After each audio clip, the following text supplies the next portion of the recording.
Mrs. Shivani and crew. Can you say hi?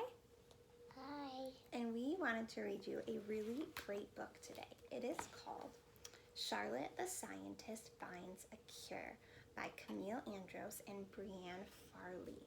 And this is a really great story about this little bunny named Charlotte. And she is a super serious scientist.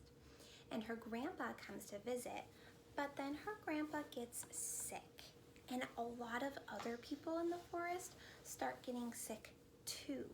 And she has to work really hard to solve the problem. So let's read and find out if she does solve the problem. Will you read with me, crew? Show them you're a scientist. Come here. He's playing with his feet. All right, here we go. I'm gonna get cozied up. You get cozied up too. Charlotte the Scientist finds a cure.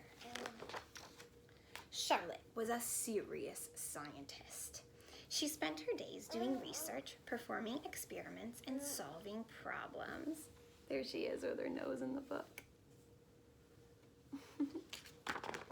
Charlotte lived in the forest with her bunny-sized family, which was even bigger and better than ever because Grandpa had moved in. There's Grandpa. Grandma. Oh, you think that's Grandma too? I don't know. I know that one's Grandpa. Let's keep reading. Grandpa was wise. He had many awards. And when he spoke, everyone paid attention. Just like in my classroom. Every day, Grandpa visited Charlotte in her lab. He watched her doing research, performing experiments, and solving problems. Every day, Grandpa said, "Charlotte, you are going to make a real difference in the world." Charlotte paid attention. One day, Grandpa didn't come to the lab. He was sick.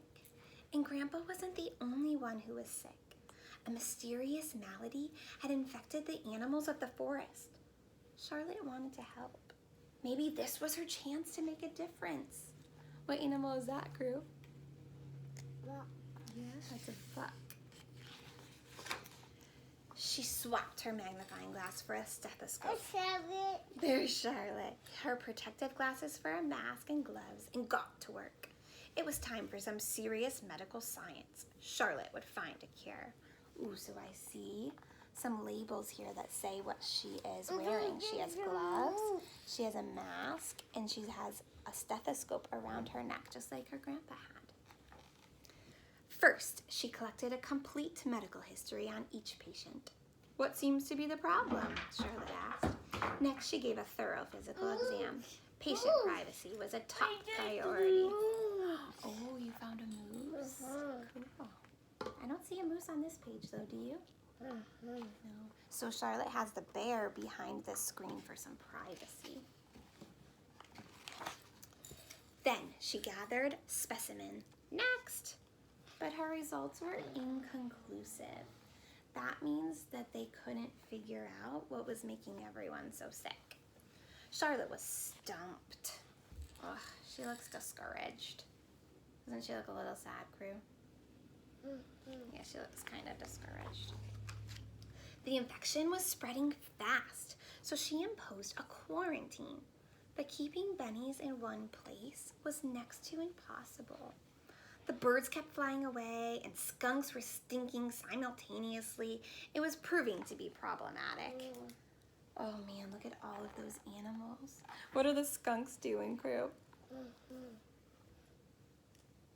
They're stinky, huh? And the owl is saying, "Hey, I'm trying to sleep."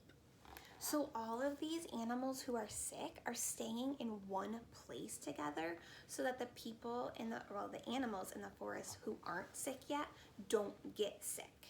That's what a quarantine is. They're trying to stop the spread of this mysterious illness. Meanwhile, a team of doctors arrived to visit Grandpa. Charlotte was eager to share her research and work with them to find a cure. But instead, they ignored her. Run along, little one. This is grown-up work. Oh, no. Yeah, there's a moose. You're right, crew. Yeah. You found a match for it? Good work. Yep, that's a match. So Charlotte is probably feeling pretty disappointed that they won't even let her help. She just wants to help. Charlotte wondered if they were right. She was little, and the doctors were very smart. Maybe she should just leave it to the experts. Oh no, I hope she doesn't give up. Don't give up, Charlotte, don't give up.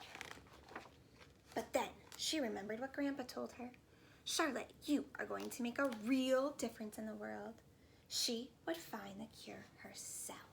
You go, little bunny. Charlotte dissected the data. She studied the samples and plotted out patterns. Soon, a curious carrot connection emerged. Seems like she's onto something. Everyone who was sick had been eating carrots. In fact, the carrots hadn't looked right for quite some time. Charlotte formed a hypothesis. If everyone who was sick had been eating these carrots, then the carrots were what was making everyone sick. Yeah, they don't feel well. You're right. Because they had been eating carrots. They don't feel well. You're right. The carrots are making them sick. That's what Charlotte thinks. Let's keep reading.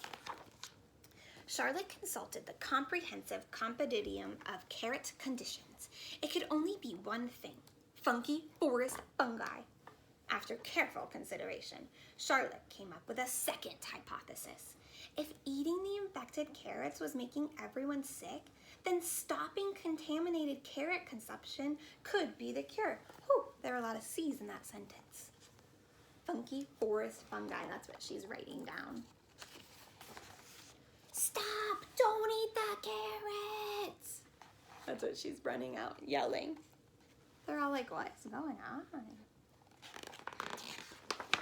Charlotte went back to work. The carrots needed to be cured, so she created a customized carrot corrective. Carrot thought a few sprays a day should do the trick. Ooh, so she's trying to fix the problem and get the carrots back to normal. Is she gonna do it, crew? It worked! But Charlotte didn't stop there.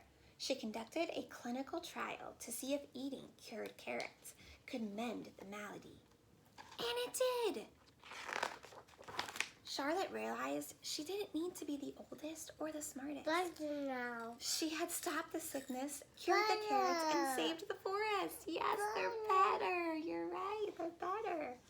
Charlotte had made a difference.